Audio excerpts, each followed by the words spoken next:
이스라엘에는 7대 절기가 있습니다. 6월절부터 시작을 하는데 6월절, 그 다음에 무교절, 초실절, 칠칠절, 나팔절, 속죄일, 초막절, 이렇게 7개의 절기가 있습니다. 종교적으로 그 절기를 지켜오고 있지요.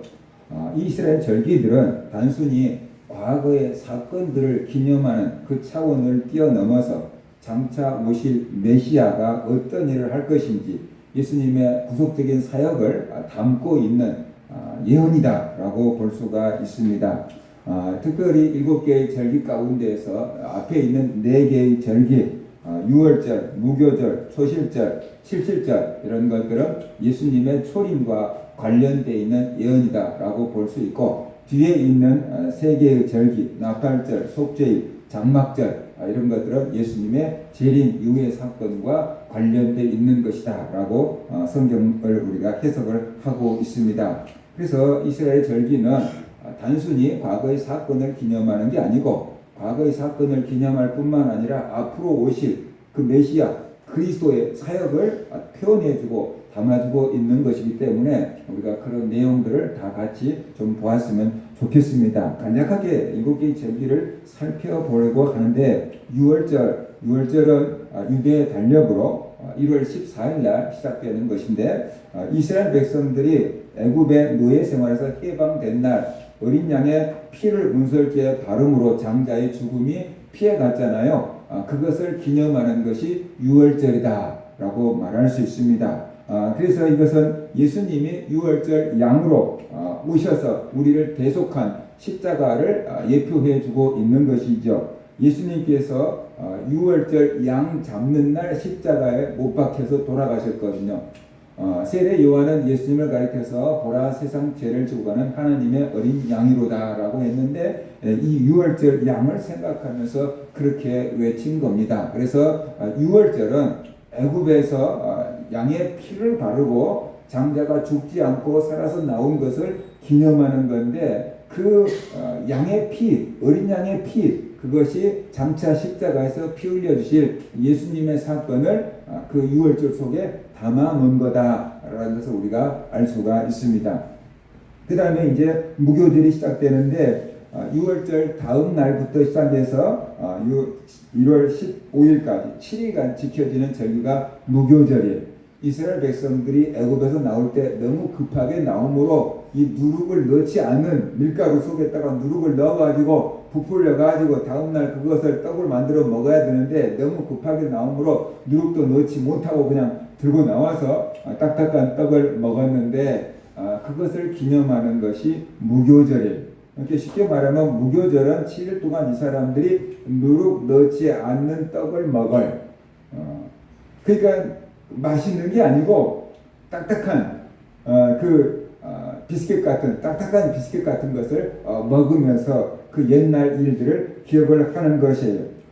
이 누룩이라는 것이 성경에서 좋은 쪽으로도 쓰일 수 있지만 안 좋은 쪽으로 누룩이 쓰였을 때는 그것이 죄, 이런 것들을 상징을 하고 잘못된 가르침, 이런 것들을 성경에서 상징을 하고 있습니다. 그래서 무교절은 예수님이 십자가에서 죽으시고 3일 동안 무덤에 있었는데 그 사건을 예언하는 것으로 볼 수 있고요. 그 다음에 우리가 이 악한 세상에서 누룩에 물들지 않고 순수하게 살아갈 것을 말씀하고 있는 것이다 라고 볼 수 있습니다. 그 다음에 이어지는 절기가 초실절입니다. 무교절 기간 중에 첫 안식일 다음 날 시작하는 것이 초실절이에요. 첫 수확을 하나님께 드림으로 하나님께 감사하고 또 앞으로 올 추수를 기대하는 것, 바로 그것이 초실절이다라고 할 수 있습니다. 그런데 성경은 예수님의 죽은 자 가운데서 살아남으로 부활의 첫 열매가 되었다라고 말하고 있어요. 고린도전서 15장 20절. 그러나 이제 그리스도께서 죽은 자들 가운데서 다시 살아나사 잠자는 자들의 첫 열매가 되셨도다. 그러니까 첫 열매를 하나님께 드리는 절기가 초실절인데, 그 영적인 첫 열매가 예수 그리스도다. 부활의 첫 열매가 예수 그리스도다라고 말하고 있어요. 그래서 초실절은 예수님의 부활을 예언한 거다. 초실절은 예수님의 부활을 상징한 거다라고 우리가 보고 있습니다. 그 다음에 이제 칠칠절인데, 칠칠절은 오순절이라고도 불러요. 초실절로부터 계산해서 50일째 되는 날, 그날이 절기가 시작되기 때문에 오순절이다라고 부르기도 합니다. 시내산에서 모세가 하나님께 율법을 받은 것을 기념한 것이고, 그 다음에 밀수확, 가을에 있는 밀수확의 첫 열매를 드리는 절기, 그것이 오순절이고 이 칠칠절이라고 할 수가 있어요. 그런데 이 칠칠절은 바로 예수님이 강림하신 후에 성령을 보내주셨는데 그 성령을 받은 날이 칠칠절, 오순절. 그래서 사도행전에는 오순절이라고 부르고 있는 거죠. 예수님이 부활하셔서 이 땅에서 40일을 사람들과 함께 하셨어요. 그러면서 부활의 증거를 보여주셨어요. 그리고 예수님이 승천하신 뒤에 제자들이 열흘 동안 모여서 간절히 기도했는데 오순절 마가다락방에 성령이 임했지요. 그러니까 예수님의 부활 이후 50일째 되는 날 성령이 임했는데 그날이 칠칠절이고 그날이 오순절이었다 라는 것을 우리가 볼 수가 있어요.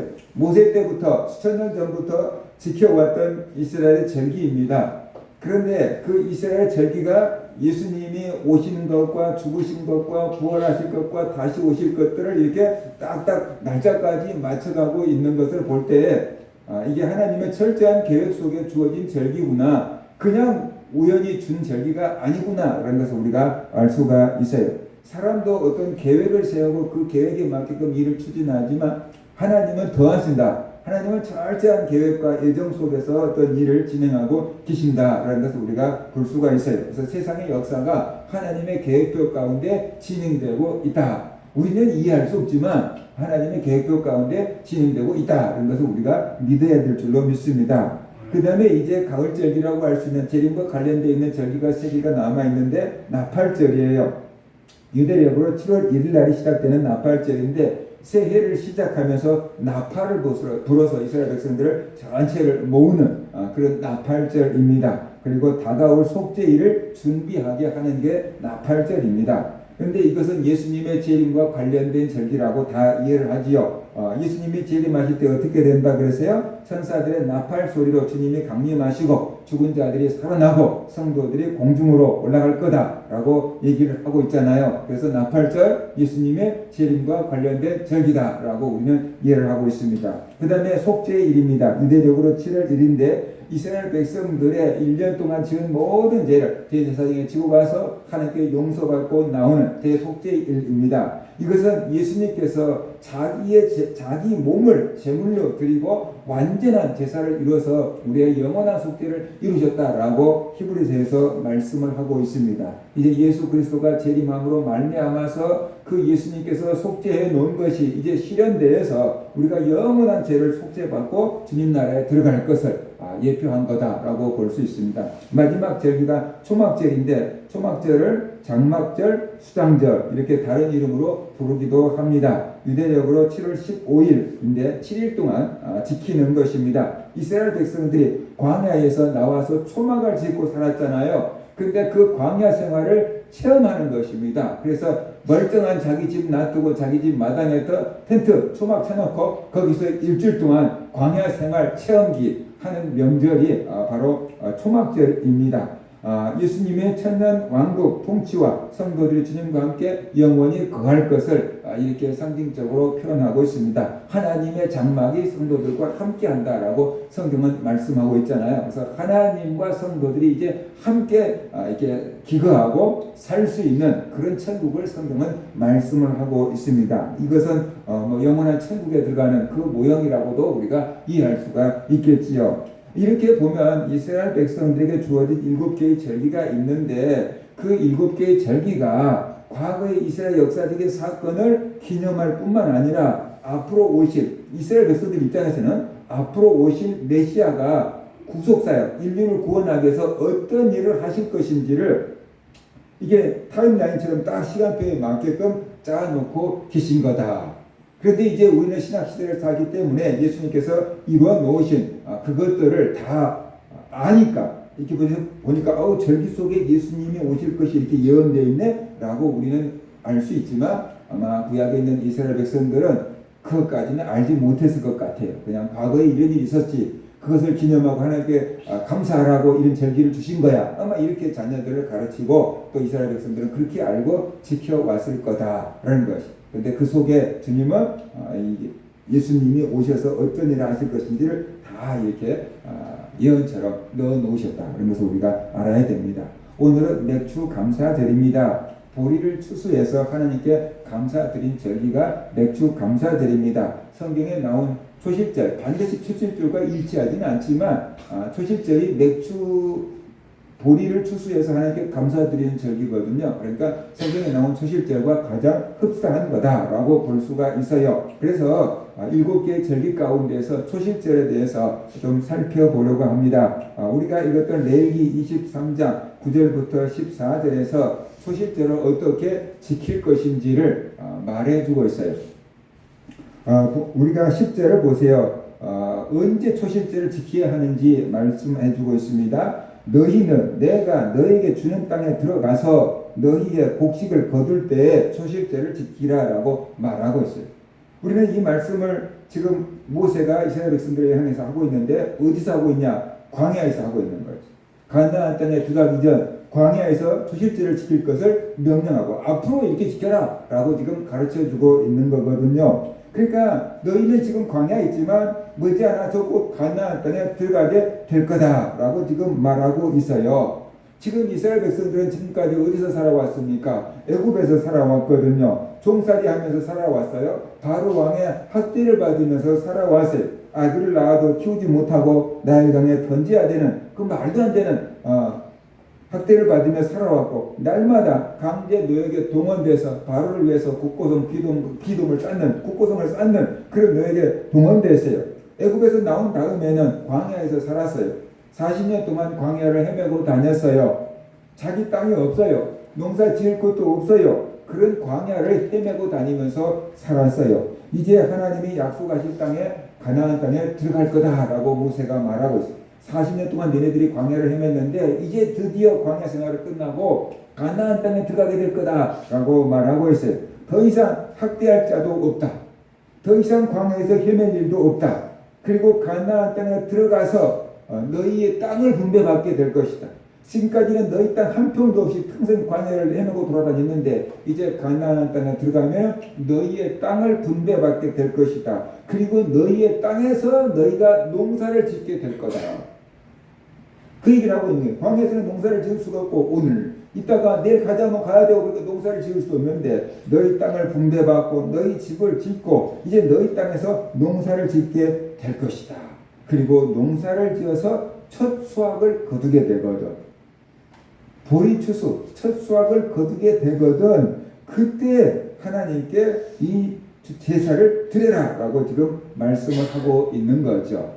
그러니까 그때 초실절을 지키라라고 말씀을 하고 있는 겁니다. 생각을 해보십시오. 노예 생활을 했습니다. 광야에서 헤맸습니다. 고생하던 사람들이 가나안 땅에 들어갔어요. 농사 지을 수 있는 땅에 들어갔어요. 자기 땅도 없던 사람이 자기 땅을 이게 분배받았어요. 거기서 농사를 지었어요. 첫 곡식을 거뒀어요. 얼마나 감격스럽겠습니까? 근데 그때 그 감격스러울 때 하나님의 은혜를 기억하라는 거예요.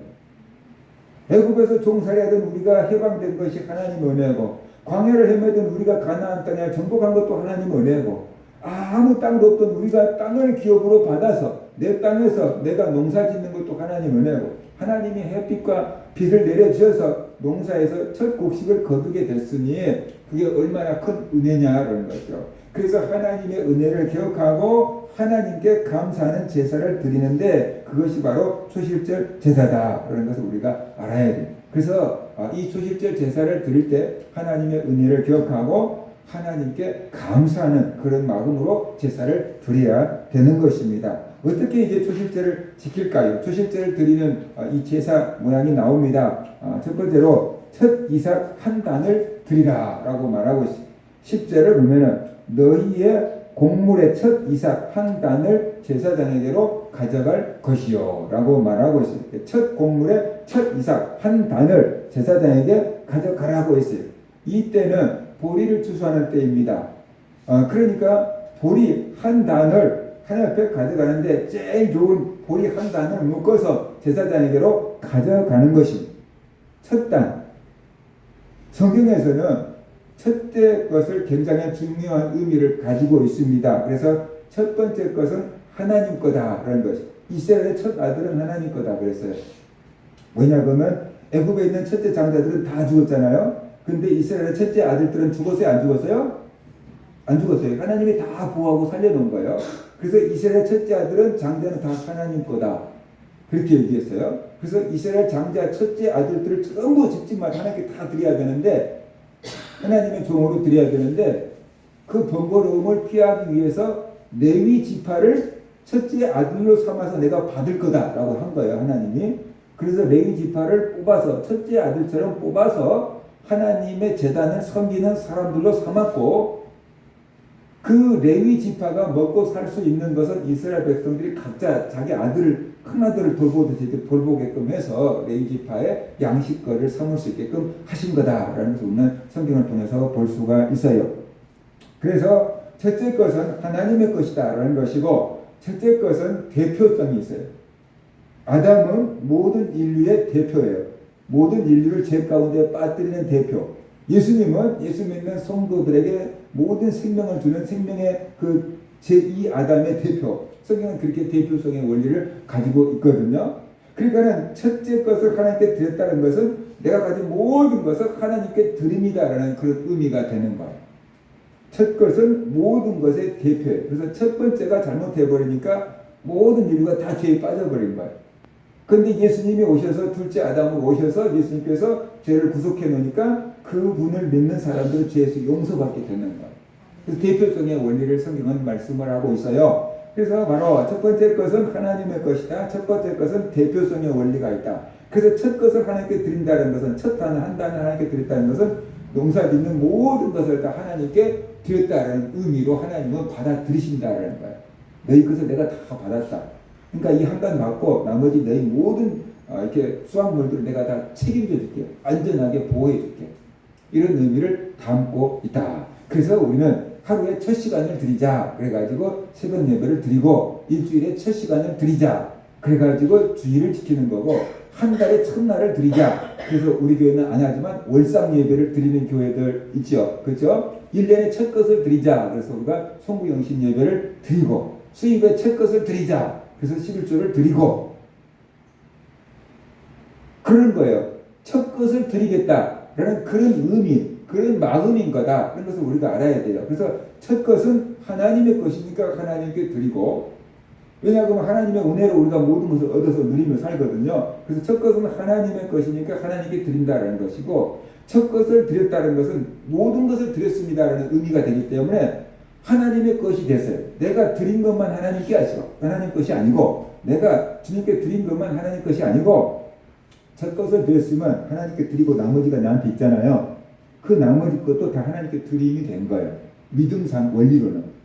그러니까 그 나머지를 누가 책임져 주냐면 하나님 것이니까 하나님이 지켜주고 책임져 주는 거예요. 그래서 그렇게 우리가 하나님께 첫 것의 의미를 드리고 있다. 그런 것을 우리가 알아야 돼요. 그래서 우리가 주일을 지키는 것도 첫날을 드리는 거고, 새벽 예배를 드리는 것도 첫 시간을 드리는 것이고, 11조를 드리는 것도 첫 제목을 드리는 것이고, 월삭을 드리는 것도 한 달에 첫 것을 드리는 거고, 송구영신 예배를 드리는 것도 새해 마지막과 어떻게 돼요? 새해 첫날을 드리는 거다. 라고 해서 우리가 알고, 그 첫 것의 의미, 그런 것이구나 라고 우리가 알고 또 드리더라도 그런 의미를 알고 드릴 수 있기를 주의 이름으로 축원합니다. 그 다음에 초실절 때 드리는 첫 열매는 예수님의 부활을 상징한다라는 것입니다. 초실절은 첫 열매를 하나님께 드리는 절기입니다. 예수님이 바로 부활의 첫 열매가 되었습니다. 고린도전서 15장 19절 20절 보면은 이렇게 말하고 있습니다. 만일 그리스도 안에서 우리가 바라는 것이 다만 이 세상의 삶뿐이면, 다시 말해서 부활을 믿지 못한다면 모든 사람 가운데서 우리가 더욱 불쌍한 자이리라. 그러나 이제 그리스도께서 죽은 자 가운데서 다시 살아나사 잠자는 자들의 첫 열매가 되셨도다. 나무는 딱 심어 놓으면은 2년 만에 열매 맺는 거, 3년 만에 맺는 거, 4년 만에 열매 맺는 거, 이렇게 종류가 다른데, 나무가 첫 열매를 맺으면은 그 다음부터는 계속 열매를 맺을 수 있다는 증거예요. 그래서 예수님이 부활의 첫 열매가 됐다는 것은 그 다음부터 예수를 믿는 사람들이 계속 부활할 거다라는 증거인 줄 믿으시기 바랍니다. 그래서 첫 열매를 맺었으니까 그 다음부터 계속 열매를 맺는다라는 이 얘기를 우리에게 해주고 있는 것입니다. 이 말씀처럼 예수님은 부활의 첫 열매가 되셨습니다. 그래서 예수님을 믿는 자들도 예수님처럼 부활할 것이다 라고 성경은 말씀을 하고 있어요.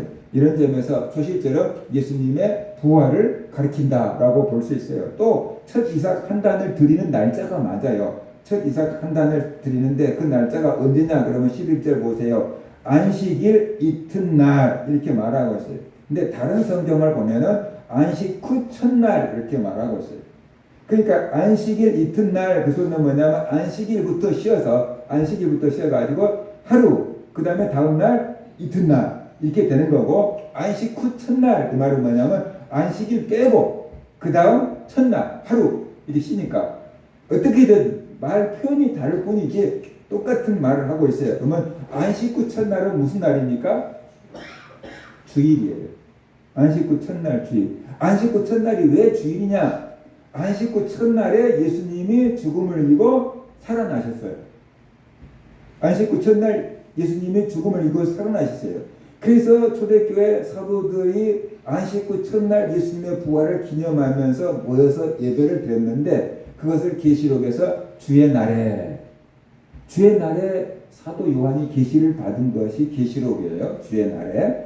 그래서 주의 날을 줄여서 주일, 주의 날, 날일자를 써가지고 주일 이렇게 해서 센 사람들은 일요일 이렇게 말하는데 예수 믿는 사람들은 그날을 가리켜서 주일 이렇게 표현하고 있는 거다. 그러니까 초실절 때 보리 한 단을 들어서 하나님께 이렇게 흔들어서 제사장이 드리는데 그 날에 예수님이 부활하신 거예요. 그래서 초실절은 예수님의 부활을 상징하는 절기구나 라고 우리가 더 확신하게 된다는 것입니다. 그 다음에 초실절에 이제 첫 곡식 한 단을 하나님께 드렸는데 그 다음에 숫양을 여호와께 번제로 드리라 그랬어요. 12절 그 단을 흔드는 날에 1년 되고 흠 없는 숫양을 여호와께 번제로 드리고 라고 말하고 있어요.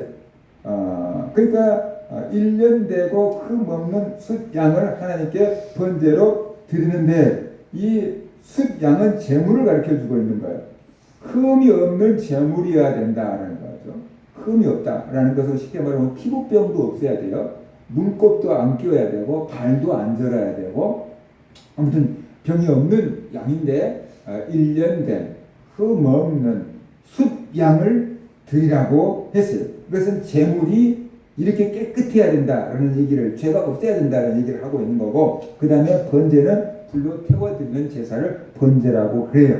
번제는 양을 먼저 잡아요. 그리고 가죽을 벗겨요. 내장을 잘라요. 내장을 꺼내서 씻어요. 그리고 팔다리 동물이니까 네 다리를 다 나눠요. 그걸 뜨는 이유는 뭐냐면은 빨리 불에 타게 하기 위해서 그러는 거예요. 통째로 올려놓으면 바베큐 하려면 한참 시간이 걸리잖아요. 그래서 잘라서 올려놓고 장작에 올려놓고 불로 태워드리는 제사가 번제예요.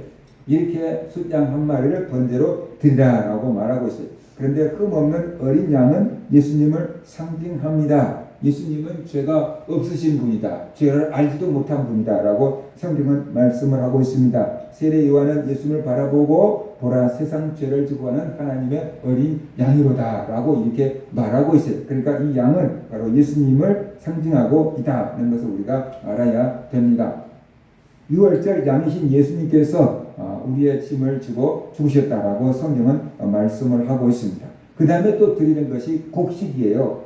곡식 가루 소제. 성경에서 드리는 제사인데 피가 없이 드리는 제사가 소제예요. 곡식을 밀가루처럼 빻아가지고 그 가루에 드리는 것이 이 소제예요. 13절을 보면은 그 소제로는 기름 섞은 고운 가루 10분의 2 에바를 여호와께 드려 화제로 삼아 향기로운 냄새가 되게 하고 그랬어요.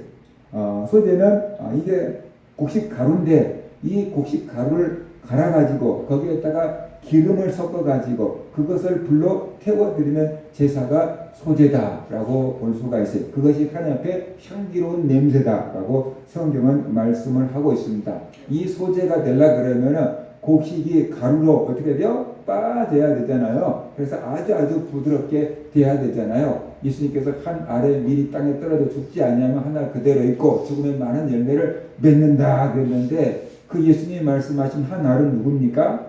한 알의 밀알이 예수님 자신을 가리키는 거죠.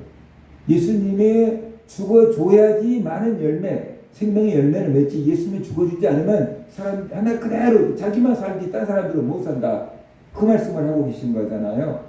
예수님이 하나의 밀알이에요. 근데 소재는 그 밀알을 갈아가지고 밀가루를 만들어가지고 기름을 부어서 불로 태워드리는 제사라니까요. 그러니까 예수님의 죽으심, 그것을 기름은 성령, 이런 것들을 이제 의미한다고 사람들은 해석하지요. 그 밀가루 입장에서, 밀 입장에서 이렇게 막 가루로 만들려고 하면 막 얼마나 아프겠어요. 고통스럽겠어요. 그것을 다 참아야지 밀가루가 되는 거잖아요. 예수님께서 그렇게 많은 고난과 고통을 다 참고 견뎌서 제물이 되실 거다라는 우리가 볼 수가 있어요. 그 다음에 마지막 네 번째로 전제로 포도주를 부어드립니다. 13절 끝부분을 보면 전제로는 포도주 4분의 1 흰을 쓸 것이며, 그러니까 그 곡식 그 제물 위에다가 포도주를 이렇게 붓는 겁니다. 그것을 하나님께 이제 부어드리는 건데, 성경에서 포도주는 기쁨을 상징할 수도 있어요.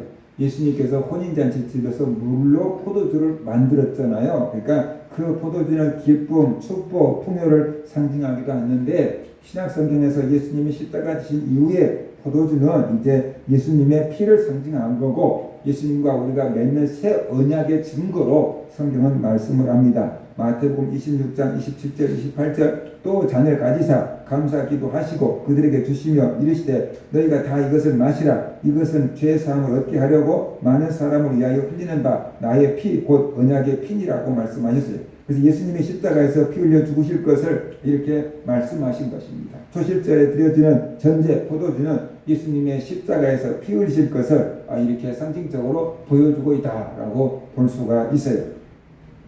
그러니까 이 제사 가운데, 초실절 제사 가운데 예수님의 희생과 부활이 다 들어가 있고 복음이 들어가 있다. 그래서 예수님께서 모든 성경이 내에 대해서, 자기에 대해서 증거하는 것이요 라고 이렇게 말씀하고 있는 거예요. 그러니까 우리가 구약 성경을 읽을 때 구약 성경에서 예수 그리스도를 발견하는 것, 그것이 성경을 바르게 해석하고 이해하는 거다라고 우리가 볼 수가 있는 거죠. 이스라엘 백성들이 애굽에서 해방되고 광야를 통과하고 전부 하나님의 은혜입니다. 가나안 땅을 정복하고 자기 땅을 분배받고 농사를 지었고 추수를 할 수 있는 것 전부 하나님의 은혜입니다. 그러면 이스라엘 백성들만 이렇게 하나님의 은혜로 살아가고 있습니까? 그게 아니지요. 우리들도 하나님의 은혜로 살아가고 있지요. 하나님께서 의인과 악인에게 다 햇빛과 공기를 주신다 그랬잖아요. 그러니까 우리가 하나님 주신 그 모든 자연을 누리면서 살아가고 있으니까 우리가 다 하나님의 은혜 가운데 살아가고 있어요.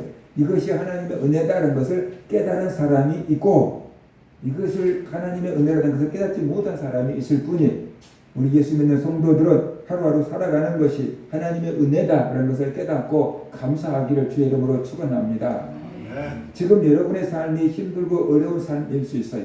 저도 나에게도 힘들고 어려운 문제가 있을 수 있어요. 그래서 제가 나도 힘들다 그렇게 말할 때가 있어요. 너무 힘들어. 사는 게 너무 힘들어. 그렇게 말할 때가 있어요. 근데 언제 상담 캠프 갔는데, 온라인으로 상담을 했는데 인천에 있던 어떤 목사님이 자기 힘든 얘기를 하는데 말로 표현할 수가 없는 거예요. 말로 표현할 수가 없어요. 세상에 저런 목사님이 어떻게 살아 붙일 수가 있을까? 사모님이 둘째 아기를 낳고 그 아주 위험한 병이 있대요. 그래가지고 그냥 며칠 만에 죽은 거예요. 감염이 돼서. 근데 낳은 아기는 또 뇌병변 장애예요.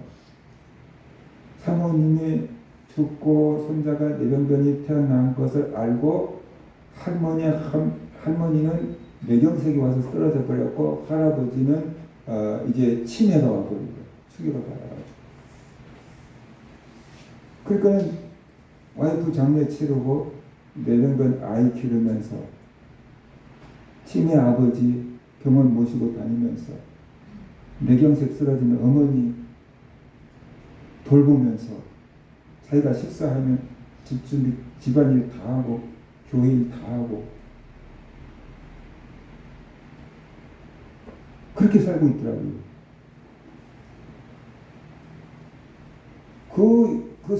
살아가는 그 얘기를 하는데 가슴이 탁 막혀가지고 나 같으면 못 살겠다. 어머니, 아버지 병원에 모셔가면 내병도 나이는 또 어떻게 하고. 그러니까 24시간이 부족한 거 이 사람이 잠잘 시간도 별로 없는 거예요.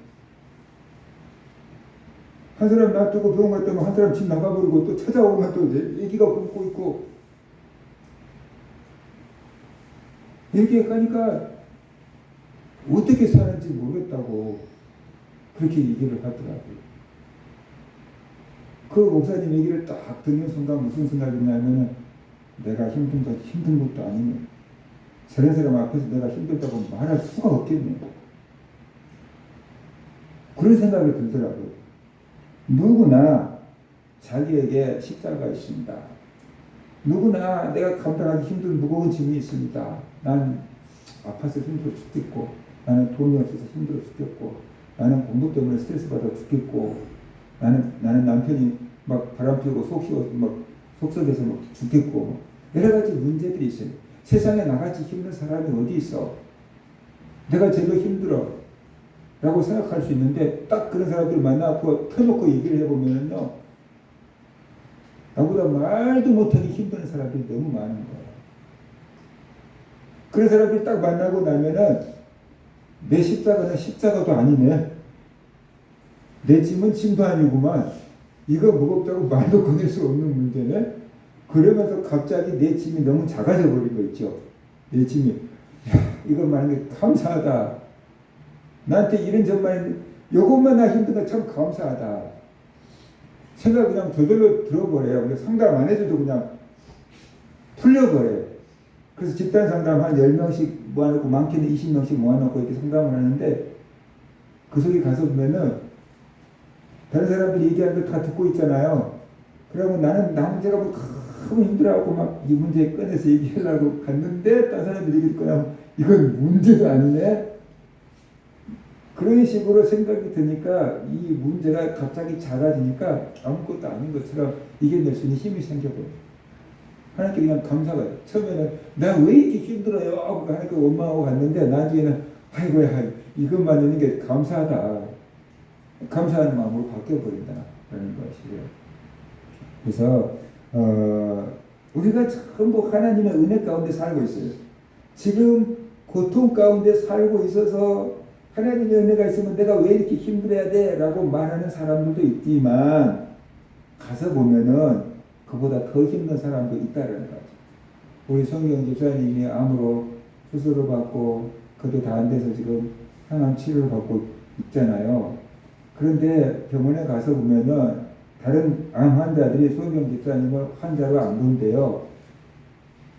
환자 돌보는 가족으로 보든지 어떤 사람은 막 의사 선생님으로도 본대요. 그리고 저도 환자예요. 그러면 얼굴이 왜 그렇게 좋아요? 물어보는데 다른 환자들은 식사를 못 해가지고 그냥 말라먹고 있는데 성경 집사님은 살이 하나도 안 빠지고 있으니까 사람들이 볼 때 환자가 아니라고 생각한대요. 우리 성도님들이 기도해줘가지고 성경 집사님이 뭘 드셔도 드시니까 살이 안 빠지고 그리고 남들이 보면 다 환자 아니라고 해요. 감사해요. 기도해줘서. 그렇게 말씀하시더라고요. 그러니까 어려워요. 근데 가서 보면은 성경 집사님보다 더 힘든 사람도 있어요. 더 힘든 사람들. 그러면 저 사람 얘기하면 나는 아무것도 아니네. 이런 마음 가지고 오면 어떻게 돼요? 그 힘을 얻고 용기를 얻고 소망을 얻고 감사하면서 온다. 성도들이 기도해줘서 내가 식사를 해서 이렇게 살도 안 빠지고 그렇구나. 감사하다. 감사하는 마음. 그 어려운 가운데도 감사하는 마음이 생긴다는 거죠. 우리는 그보다는 더 힘들잖아요. 그러니까 우리가 감사 못할 게 없다라는 거예요. 나보다 잘 나가는 사람들만 바라보면 감사할 게 없겠죠. 그런데 반드시 나보다 더 어려운 사람들이 있더라고요. 가서 보면 반드시 나보다 더 어려운 사람들이 있더라는 거예요. 그런 사람들을 바라보면 어떻게 돼요? 우리가 저 사람에 비하면 나는 참 행복한 거네. 저 사람에 비하면 나는 참 행복한 거네. 그런 생각이 들어버리는 거죠. 그 속에서 감사가 나오는 거죠. 요즘 많은 사람들이 부르는 은혜라는 노래가 있잖아요. 그 가사를 보면은 내가 누려왔던 모든 것들이, 내가 지나왔던 모든 시간, 내가 걸어왔던 모든 순간이 당연한 것 아니라 은혜였어. 그래서 아침 해가 뜨고 저녁에 노을, 봄의 꽃향기와 가을의 열매, 변하는 계절의 모든 순간이 당연한 것 아니라 은혜였어. 여러분 가을에 낙엽을 볼 수 있다는 보장 있습니까? 우리가 지금 봄의 꽃은 보고 지나왔어요. 지금 여름에 푸르는 녹염은 보고 있어요. 가을에 멋있는 단풍을 볼 수 있을 거라는 보장이 있습니까? 가능성은 많지요. 보겠지. 근데 시한부 인생을 사는 사람들, 한 달 남았습니다 라는 의사의 말을 들은 사람들은 가을에 낙엽을 볼 수 있다고 믿을까요? 가을에 낙엽을 보았으면 좋겠다 하는 생각이 있어요. 그래서 그런 사람들은요, 지금 지나가는 풀 한 폭이 나뭇잎의 하나가 새롭게 보여요. 그래서 내가 다음에 볼 수 있을까? 그 생각이 들어요. 내년에 내가 이것을 볼 수 있을까? 그 생각이 들어요. 그러니까 그거 하나만 봐도 신기하고 그거 하나를 봐도 눈물이 핑 도는 거예요. 마지막이라고 생각하는 거예요. 내가 내년에 이 꽃을 볼 수 있을까? 그 생각이 들어요. 그러니까 참 귀하다. 그래서 풀 한 포기만 봐도 풀잎에 맺혀있는 이슬 한 방울만 봐도 너무 초롱초롱 예쁘잖아요. 그거 하나만 봐도 눈물이 핑 돌아요. 감사해서. 시한부 인생을 산 사람들은 한 달을 살아도 남들 1년 사는 것만큼 모든 감정을 다 쏟아서 봐요. 이제 앞으로 볼 수 없기 때문에 다 담아놓고 싶은 거예요. 당연한 게 아니고 은혜라는 거예요. 우리가 이렇게 볼 수 있는 것이 당연한 게 아니고 은혜라는 것이에요. 모든 것이 은혜, 한없는 은혜. 내 삶에 당연한 것 하나도 없었던 것을 모든 것이 은혜. 이 사람이 그러잖아요. 내 삶에 당연한 것은 하나도 없었다는 거잖아요. 근데 오히려 모든 것을 당연한 것으로 여겨버리잖아요. 그러니까 감사할 게 없잖아요. 내가 하루 저녁에 자고 일어날 수 있다라는 것이 감사해야 돼요. 제가 어디 갔다가 집에를 들어가는데 할아버지하고 할머니하고 연세가 지긋한 분이 이렇게 손을 잡고 지나갔어요. 그러니까 할아버지가 뭐 지팡이를 짚었으니까 아마 부축하느라고 손을 잡고 가시는 것 같아요. 할머니가 이렇게 말씀하셨어요. 자다가 다음날 안 깨어나는 것처럼 아침에 일어나서 누가 죽은 것처럼 그렇게 죽었으면 좋겠어요. 두 분이 무슨 얘기를 하고 왔는지 모르는데 내가 듣는 가운데 그 얘기를 하시는 거예요. 내 앞에 가면서. 저녁에 자고 아침에 안 깨어난 것처럼 편안히 갔으면 좋겠어요. 그렇게 얘기를 하는 거예요. 죽음을 앞둔 사람들은 그것이 큰 복이죠. 자녀들한테 짐 지우지 아니하고 내가 고통당하지 않고 편안하게 가는 것, 그것이 큰 복이죠. 그죠? 베이란 목사님이 추천했잖아요. 장례식장에 갔잖아요. 이성심 사모님이 그 얘기를 하시는 거예요. 평생 그렇게 죽게 해달라고 기도했는데 그렇게 가셨다는 거예요.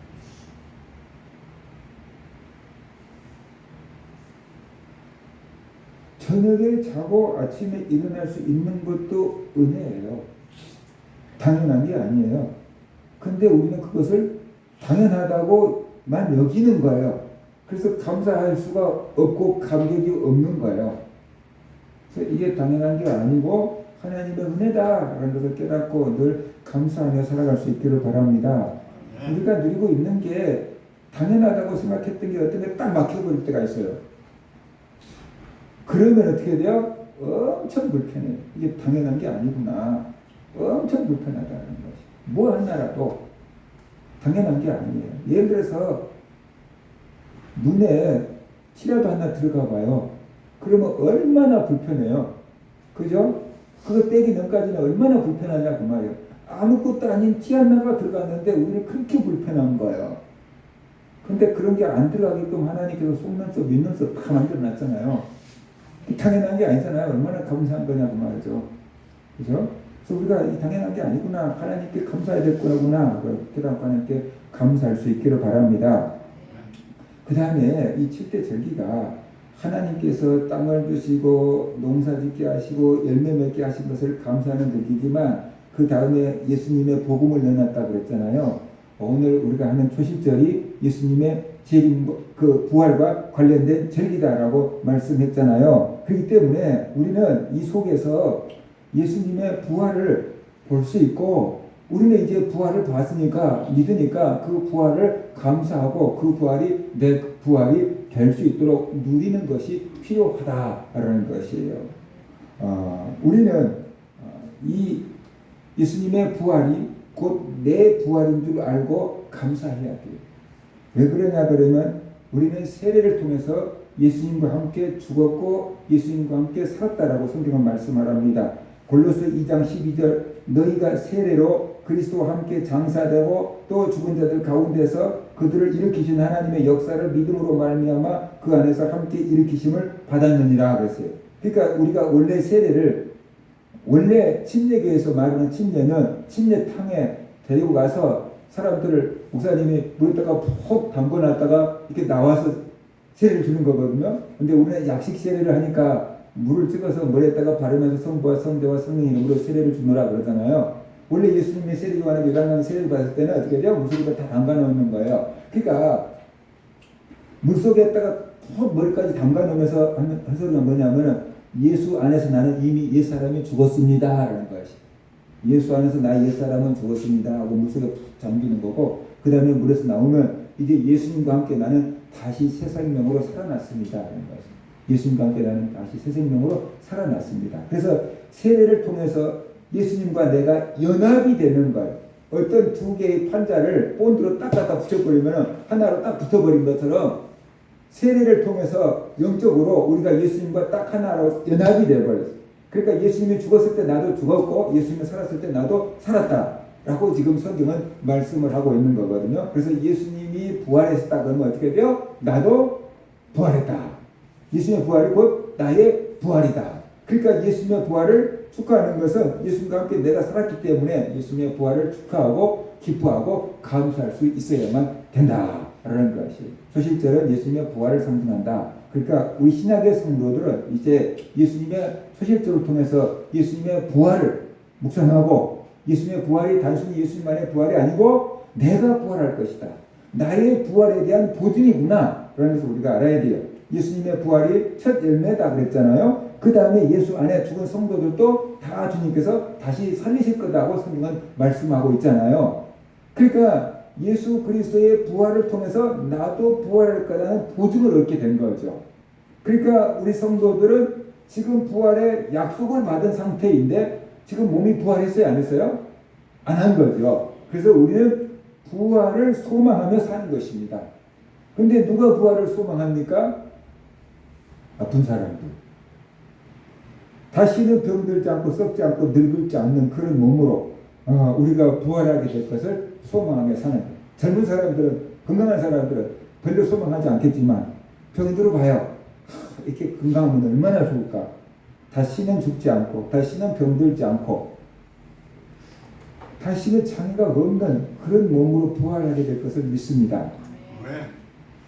어떤 사람들은 몸의 부활을 믿지 않고 영혼의 부활만 믿는 사람도 있어요. 근데 예수님이 몸으로 부활하셨잖아요. 도마가 예수님의 몸을 만져보면 나의 주, 나의 하나님이십니다 그랬잖아요. 그러니까 우리가 예수님처럼 부활한다니까요. 썩지 아니할 몸으로 부활하고 죽지 아니할 몸으로 부활하고 병들지 않는 몸으로 부활하고 강한 몸으로 부활하게 될 것을 믿으시기 바랍니다. 그러니까 그 부활을 우리는 소망하며 살고 있는 거예요. 지금 내가 몸이 병들어 있을지라도 언젠가 주님이 오시면 내가 이 병을 이겨버리고 다시는 병이 없는 건강한 몸으로 다시 살아나게 될 것을 믿습니다. 그 소망을 가지고 사는 것이죠. 지금 내가 장애가 있을지라도 예수님이 재림하시고 우리가 부활하게 되는 때는 장애가 없는 몸으로 다시 부활하게 될 것을 믿습니다. 그 소망 가지고 사는 것이죠. 그래서 예수 믿는 성도들은 죽음 앞에서도 부활의 소망을 가질 수가 있는 것이죠. 이보다 더 큰 소망이 어디 있습니까? 그래서 신약의 성도들은 예수님의 부활을 믿고 나도 부활을 약속받은 사람들이다. 이제 언젠간 주님이 다시 오실 때 나도 이렇게 부활하게 될 거다라는 것을 믿고 사는 것입니다. 예수님이 재림하시게 될 때까지 여러분이 살아계신다면은 그때 살아있는 그 몸이 썩지 않는 몸으로 하늘에서 살 수 있는 몸으로 변화될 거라 그랬어요. 그 몸에다가 변화를 입혀주는 거예요. 하나님께서. 그래서 하늘에서 살 수 있는 몸으로 만들어 주신다. 변화체가 될 거예요. 그래서 우리는 그 부활을 소망하면서 살아가는 성도다는 것을 우리가 알아야 돼요. 왜 하나님의 초실제를 지키라고 하셨을까요? 이유는 두 가지예요. 하나는 하나님의 은혜를 기억하고 감사하는 것입니다. 이스라엘 백성들이 가나안 땅을 정복해서 땅을 분배받고 농사를 지어서 추수하게 된 것이 전부 하나님의 은혜다. 그러니까 그 하나님의 은혜를 깨닫고 감사하라는 것이 우리들에게 말씀하신 것은 무엇입니까? 지금까지 지내온 것이 전부 다 하나님의 은혜다. 당연한 것 하나도 없고 다 하나님의 은혜다. 힘들고 어렵지만 그 가운데서 이렇게 견디고 버틸 수 있게끔 해주신 것도 하나님의 은혜다라는 것이. 할렐루야. 그러니까 하나님의 은혜를 깨닫고 감사하라는 것이. 지금 하나님의 은혜를 깨닫고 감사하라 라는 것을 우리에게 말씀해 주고 있습니다. 그 다음에 두 번째는 초실절 속에 감춰진 메시아를 기다리라는 거죠. 구약에 있는 사람들한테는 아직 예수님이 안 오신 거잖아요. 그러니까 초실절 속에 감춰져 있는 메시아를 기다리라. 예수님의 부활을 기다리라. 그런 얘기 속에 지금 들어가 있는 거거든요. 그리고 왜 이스라엘 백성들에게 장차 오실 메시아를 기다리도록 이런 절기를 주셨을까요? 가나안 땅에 들어가서 농사를 짓고 살면 이스라엘 백성들의 삶이 안정이 될까요? 안정이 안 될까요? 이스라엘 백성들이 가나안 땅에 들어가서 자기 집을 짓고 농사를 짓고 산다는 것은 한 자리에 정착한다는 뜻이에요. 농사는 이 벼농사, 돌농사는 돌아다니면서 지을 수가 없어요. 목축업은 돌아다니면서 해야 되는데 이 벼농사나 밭농사를 지으면 정착해서 지어야 되잖아요. 그러면 정착한다는 소리는 삶이 안정된다는 소리예요. 내 땅이 있고 그곳에서 농사를 짓고 살면은 내 집이 있고 그러면 삶이 안정된다는 거예요. 삶이 안정되면 문제가 뭐냐 그러면 사람들이 거기에 안주해요. 삶이 안정되면 사람들은 이 땅에 안주해버려요. 그래서 문제가 뭐냐면 하늘의 소망을 잊어버려요. 이 땅에 안주해서 이 땅에서 잘 먹고 잘 사느라고 하늘의 소망을 잃어버린다니까요. 그래서 그 속에 하나님께서 과거를 돌아보면서 감사하지만 미래를 내다보면서 메시아를 기다리는 메시아 대망 사상을 갖게끔 하신 거예요. 그래서 땅에 안주하지 말라. 너네들이 가나안 땅에 들어가서 잘 먹고 잘 살 때에도 땅에 안주하지 말고 너네들을 구원하러 오신 메시아를 기다려. 그 얘기를 하고 있는 거죠. 그런데 이스라엘 백성들은 이걸 놓친 거예요. 가나안 땅에 들어가서 잘 먹고 잘 살고 편안하게 되니까 하나님을 버리고 우상을 섬긴 거예요. 그래서 하나님께서 회개하라고 선자들을 보내줬지만 회개하지 않으니까 이방 나라가 와서 이스라엘을 정복해가지고 포로로 끌어가고 죽이고 농사짓는 곡식물은 다 착취해가고 그러면 그때 돌아와서 하나님께 회개하고 살려주세요 도와주세요 그러면 선자들을 보내서 이방 나라를 물리쳐주고 다시 또 안정과 평안을 주죠. 그러면 안정하고 평안하면 또 다시 우상에게 넘어가고 이게 왜 그러냐 하늘의 소망을 놓쳐버리고 땅에 안주했기 때문이다 라는 것이에요. 오늘날 성도들이 이렇게 살 수 있는 것이 하나님의 은혜인데 우리가 하나님 건강하게 해주세요 자녀들 잘되게 해주세요 뭐 회사 막 잘 들어가게 해주세요 막 물질에 복받게 해주세요 막 기도해가지고 그런 복을 하나님이 주셨다고 생각해봐요. 잘 먹고 잘 살고 근심거리 걱정거리 기도거리가 하나도 없으면은 사람들의 신앙이 땅에 딱 안주해버려요. 그래서 세속화되고 다시 오실 주님을 기다리지 않아요. 부활의 소망을 갖지 않아요. 그러면 우리의 신앙이 이게 살았지만 살아있는 게 아니고 죽은 신앙이 되어버리는 거예요. 하나님은 그것을 원치 않거든요. 그래서 우리에게 각종 문제거리를 던져주고 기도하고 하나님을 찾고 그러니까 영적으로 깨어있게끔 만드는 거죠. 그러니까 우리가 초실절을 통해서 지금까지 지내온 것이 하나님의 은혜임을 깨닫고 감사해야 되지만 이 초실절이 예수님의 부활과 관련되어 있는 것을 깨닫고 예수님이 부활하셨으니 나도 부활한다. 우리가 부활할 날을 소망하며 살아야 된다는 것이. 영적인 소망을 갖고 살아야 된다. 육체적이고 물질적인 소망만 갖고 기도하지 말고 영적인 소망을 갖고 살아야 되는데 우리가 언제 부활합니까? 예수님이 다시 오셔야 부활하잖아요. 그러니까 우리는 다시 오신 예수님을 기다리면서 살아야 된다. 구약에 있는 사람들은 소림으로 오신 예수님을 기다리며 살아야 했던 것처럼 신약시대를 살아가고 있는 성도들은 다시 오신 예수님을 기다리면서 살아야 된다는 거예요. 그 메시아를 기다리면서 살아갈 때 우리의 신앙이 땅에 안주하지 아니하고 바른 땅에 딛고 살지만 우리의 믿음과 마음은 하늘을 향해서 살아갈 수가 있게 되는 거예요. 이 메시아를 기다리는 사상이 없어져 버리면 우리의 믿음이 전부 땅에 박혀버려요. 자, 대한민국에 살고 있는 예수 믿는 성도들이 예수님의 재림을 더 기대할까요? 아니면 북한 지하교회에서 핍박 가운데서 신앙생활을 하고 있는 사람들이 예수님의 재림을 더 기대할까요? 우리는 예수님 지금 오시면 안 돼요. 조금 할 일도 많고 드릴 것도 많고 지금 오시면 안 돼요. 대학교 때 예수님이 지금 오시면 어떡하냐라고 물어봤더니 같은 동기인데 나이가 어린 후배가 형 장가는 가보고 오셔야죠. 그렇게 얘기를 하더라고요. 근데 우리는 지금 할 일도 많아요. 그러니까 지금 오시면 안 돼요. 근데 북한에서 신앙생활을 하고 있는 사람들은 이 세상적인 소망이 있어요? 없어요? 없어요. 주님 오시는 것만이 유일한 소망이에요. 이 핍박 가운데서 구원받을 수 있는 유일한 소망이에요. 그러니까 그들은 주님의 재림을 사모한다는 거예요. 자, 그러면 이 대한민국에서 신앙생활을 한다고 하고 있는 사람들 중에서 제대로 정통교회에서 예수 믿고 있는 사람들이 예수님의 재림을 기다립니까? 이단에 빠져있는 사람들이 예수님의 재림을 더 기다립니까? 예수님 믿고 있는 사람들은 만약 이 땅에 잘 먹고 잘 살고만 기도하느라고 이 땅에 빠져있는데 이 땅에 빠져있는 사람은 학업 중지하고 뭐 다 포기하고 전도만 하면서 예수님의 재림하시면은 우리가 영원히 살 거야. 그 속에 빠져있는 거잖아요. 그들이 잘못된 교주를 예수가 아닌 교주를 믿고 있는 것은 잘못됐어요. 그런데 그들은 그 잘못된 것을 위해서 모든 것을 희생하고 있는데 제대로 예수 믿고 있는 사람들은 희생 하나도 안 하면서 누리려고 해요. 뭔가 좀 정신을 차려야 되잖아요. 그러니까 우리가 이 초실절을 배우면서 지금까지 지내온 것이 전부 다 하나님의 은혜이구나 이런 것을 깨닫고 하나님께 감사를 드리시기를 바랍니다. 이 첫 것을 드린 것은 하나님의 것을 하나님께 드린 것이고 나의 전부를 하나님께 드린다는 의미가 있구나. 그래서 첫 것을 드릴 때 하나님께서 나의 전부를 지켜주시는 거구나. 그런 마음을 가지고 첫 것을 드리도록 힘쓰시기를 바랍니다.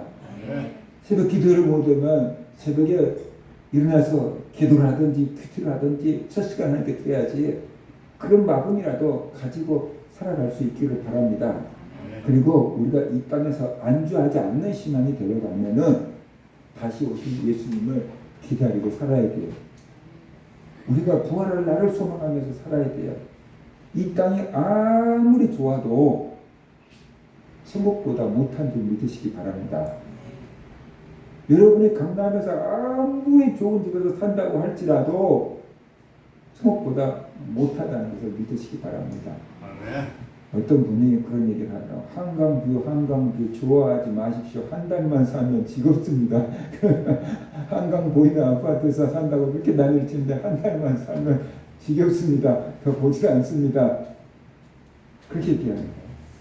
그러니까 우리가 이 땅에 너무 안주하지 말고 하늘의 소망을 가지고 예수님의 재림을 사모하고 부활의 날을 소망하면서 살아가는 그런 성도들 되시기를 주의 이름으로 축원합니다.